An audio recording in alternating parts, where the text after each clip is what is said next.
안녕하세요. 지아입니다. 오늘은 제가 튀김집 운영을 하면서 관계를 맺게 된 일용직 주방 아주머니와의 에피소드를 이야기해 보려 해요.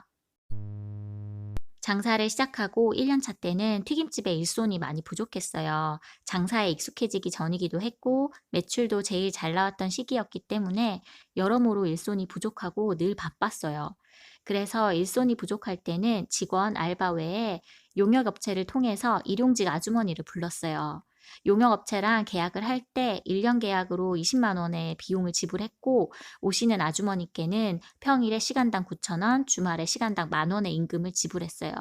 운이 좋으면 일주일 내내 같은 분이 오시기도 했고, 매일 새로운 분으로 바뀌기도 했어요. 식당 일을 많이 해보신 분들이라 해도 처음 일해보는 식당에서는 일에 적응하는 시간이 필요하거든요. 그리고 개인들마다 일하는 방식, 성향이 달라서 매일 새로운 사람과 맞춰가며 일을 하는 것은 굉장히 힘든 일이었어요.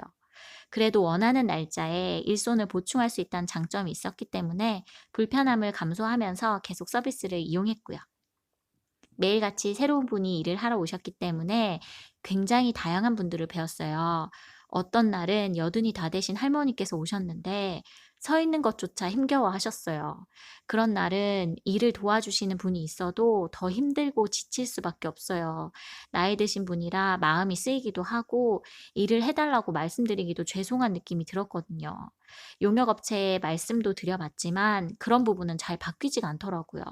참 어려운 부분이었어요. 그러던 어느 날 굉장한 베테랑 아주머니께서 일을 하러 오셨어요. 손도 엄청 빠르시고 알아서 주방 일을 척척 잘해주시더라고요. 그런데 일하는 내내 굉장히 불만이 많으셨어요.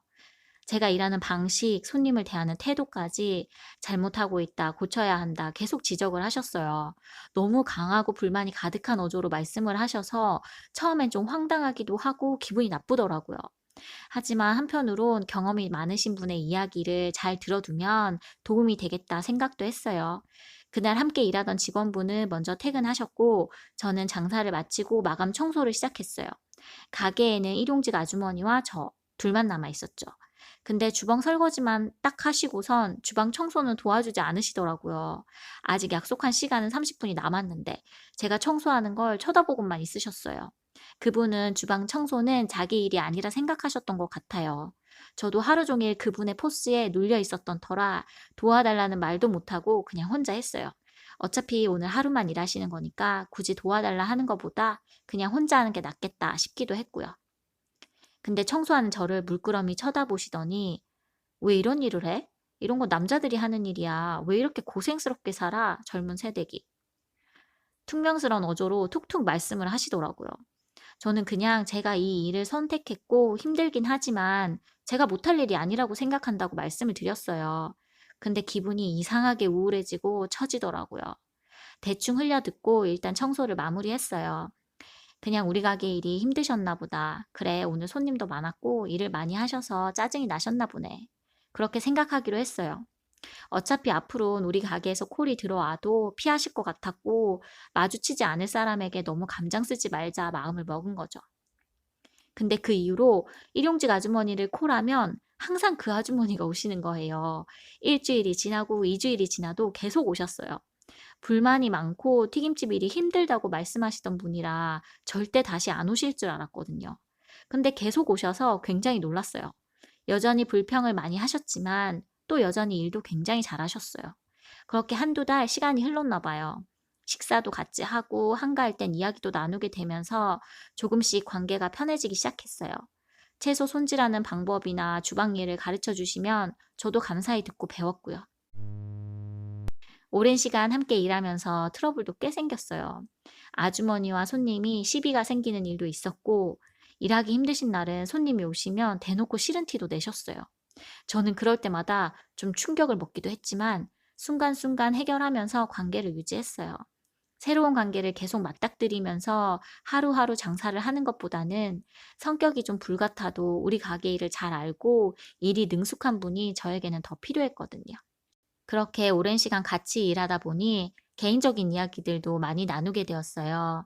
아주머니께 지병이 있다는 것도 알게 되었고, 남편 없이 혼자 아들을 키우느라 한시도 일을 쉰 적이 없다는 것. 지금은 아들이 해외에 나가 있고 홀로 생활하신다는 이야기도 해주셨어요. 그렇게 상대에 대해 알아가다 보니 그 아주머니가 왜 그렇게 강해 보였는지, 제게 왜 그런 말들을 했는지 이해가 가더라고요. 중간에 몸이 급격하게 안 좋아지셔서 일주일 넘게 일을 못 하시기도 했어요. 그럴 땐 돈에 대한 걱정 때문에 사실 맘 편히 쉬지도 못하셨어요. 강해 보이는 아주머니의 약한 모습을 보게 되니까 괜히 더 마음이 안 좋더라고요. 저랑 그렇게 1년 이상을 함께 일하시다가 몇 달 아들네에 가야 한다고 일을 그만두셨어요. 열심히 벌어서 아들 줄 것들 바리바리 장만해서 떠나셨어요. 행복해 보이셨어요.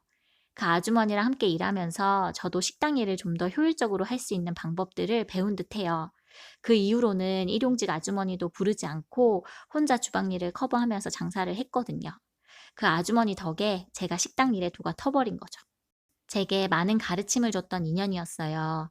안 좋은 첫인상 때문에 용역회사에 앞으로 그 아주머니 말고 다른 분을 보내줬으면 좋겠다 말씀드렸었다면 그런 관계도 그런 배움도 없었겠죠, 아마. 모든 관계에서 배울 것이 있다는 생각을 해요. 그 아주머니는 지금도 우리 가게 근처에 있는 다른 고깃집에서 풀타임으로 주방 일을 하세요. 고깃집 출근하시면서 저희 가게에서 튀김도 포장해 가시고 하셨거든요. 건강하게 오래 일을 하셨으면 좋겠어요. 아파도 일을 쉬는 것을 더 불안해 하셨으니까요.